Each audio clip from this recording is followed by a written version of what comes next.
Hello everyone, आज अपन discuss करेंगे द हिंदू का article nuclear loss and the role of opposition जो टॉपिक है उसके ऊपर। स्टार्टिंग में ऑथर कहते हैं जो पॉलिटिकल पार्टीज़ है इंडिया पे, स्पेशली जो अपोजिशन है, उनको अपना व्यू लेना चाहिए कंट्री के एनर्जी सिक्योरिटी को लेकर के और जो क्लाइमेट चेंज मिटिगेशन है उसको लेकर के।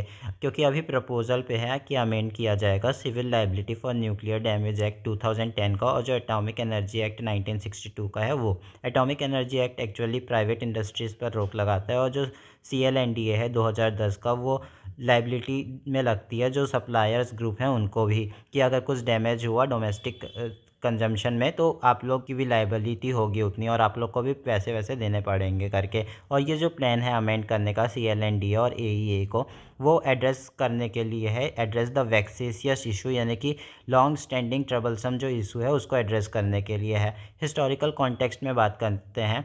15 साल पहले गवर्नमेंट ने इंट्रोड्यूस किया था बिल सो दैट कंपनसेशन मिले पीपल को न्यूक्लियर एक्सीडेंट के लिए। और गवर्नमेंट चाहती थी जो पासेज ऑफ लाइबिलिटी जो सप्लायर के ऊपर लगाया जा रहा है वो इंटरनेशनल कन्वेंशन के हिसाब से हो, बट इंटरनेशनल कन्वेंशन में कहीं पे भी सप्लायर्स के ऊपर लाइबिलिटी नहीं लगाया जाता है। पर सिंस जो रूलिंग पार्टी थी उसका स्ट्रेंथ कम था राज्यसभा पे, और बहुत सारी ड्रेडफुल मेमोरीज जैसे कि सफरिंग ऑफ पीपल जो था भोपाल गैस लीक से 1984 पे, और जो gulf of Mexico oil spill हुआ था, और जो न्यूक्लियर रिएक्टर थे फुकुशिमा में उनमें डैमेज आ गया था, और फिर अर्थक्वेक भी आया था। तो ये सब जो अपोजिशन में पार्टी थी उसको अपॉर्चुनिटी समझ करके उन्होंने जो सप्लायर्स हैं उन पर पे बोला कि इनके ऊपर लाइबिलिटी लगनी चाहिए। और फिर इसके कारण क्या हुआ, जो US वगैरह के सप्लायर्स थे वो ज़्यादा खुश नहीं थे और एक्ट डेट कर रहे थे, यानी कि इनएक्टिव, यानी उन्होंने कुछ सप्लाई नहीं किया वेस्टर्न कंट्रीज़ ने। फिर अटेम्प्ट टू ट्वीक मतलब कि स्मॉल चेंज लाने की कोशिश की है 10 साल पहले ही, और वो बहुत ज़्यादा डिफरेंसेस नहीं ला पाया। इंटरनेशनल रिस्पांस था वो ल्यूकवार्म रहे, यानी कि ज़्यादा इंटरेस्ट नहीं दिखा रहे थे। एक्चुअली इस चेंजेस में क्या बोला गया कि जो पब्लिक सेक्टर कंपनीज है PSUs, वो प्राइवेट सेक्टर के साथ मिल करके पार्टनरशिप कर करके कर सकती है अपना काम। जो 2007 में बहुत डिबेट चल रहा था न्यूक्लियर डील, क्वेश्चन कर रहे थे उसके ऊपर, न्यूक्लियर डील के ऊपर, तो क्वेश्चन रेज किया गया कि क्या कंसीडर किया जा रहा है, अमेंड किया जाएगा ये एटॉमिक एनर्जी एक्ट को, और जो प्राइवेट इंडस्ट्री है उन लोग को पार्टिसिपेशन अलाउ किया जाएगा। तो गवर्नमेंट में इसको नोट करते हुए 1997 के रिपोर्ट में जो डॉक्टर राजा रमन कमेटी था उसको एग्जामिन करने की बात की और बोले कि रिव्यू किया जाएगा अभी इसको, और अभी तक ये अंडर कंसिडरेशन है।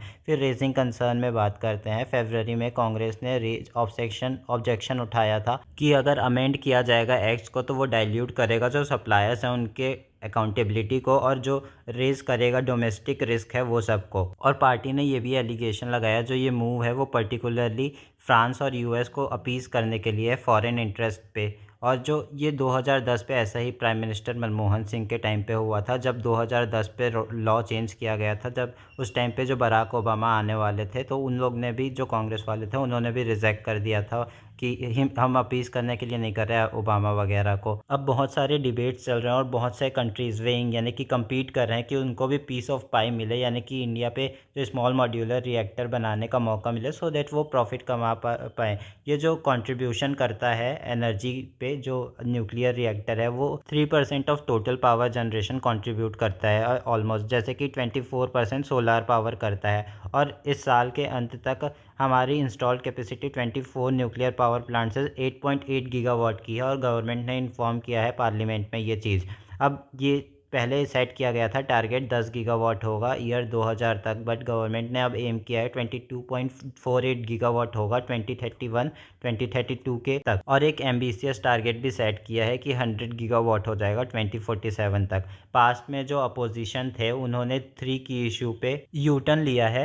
पहला उसमें से था पेटेंट एक्ट जो 1970 का था उसके ऊपर, और फिर जो दूसरा था इंश्योरेंस लॉ में FDI लिमिट बढ़ाने के लिए था, और फिर बाद में बांग्लादेश के साथ लैंड एक्सचेंज करने के लिए जो था उसके ऊपर भी इन्होंने अपना यूटर्न लिया है, और फिर जो अपोज कर रहे थे उसको ही लॉ को पास कर दिया। जो NDA गवर्नमेंट है उनको ज़्यादा इधर उधर देखने की ज़रूरत नहीं है सपोर्ट के लिए, और एसल के लिए, यानी cooperation between two opposing side है, उनके लिए इन लोग को इधर उधर देखने की ज़रूरत नहीं है। जो करंट इशू है वो लॉन्ग टर्म इम्प्लीकेशन देगा, तो इसके लिए वेल राउंडेड डिस्कशन होना चाहिए, अच्छे से डिस्कशन होना चाहिए, और सारे ही फैक्टर अकाउंट में रख करके न्यूक्लियर एनर्जी का जो शिफ्ट है towards smaller modular reactor discussion होना चाहिए। जो लार्जर क्वेश्चन है वो डिस्पोजल ऑफ न्यूक्लियर वेस्ट के ऊपर है कि उसको कैसे डिस्पोजल किया जाएगा, और जो अपोजिशन है उनको लीडिंग रोल लेना चाहिए इस इनिशिएटिव पे, और डिस्कशन और डिसाइड अकॉर्डिंग करना चाहिए साथ में मिल करके। तो इतना ही था आज के आर्टिकल डिस्कशन पे। अगर हेल्पफुल लगा होगा या समझ में आया होगा तो लाइक करना, सब्सक्राइब करना, शेयर करना। Have a good day.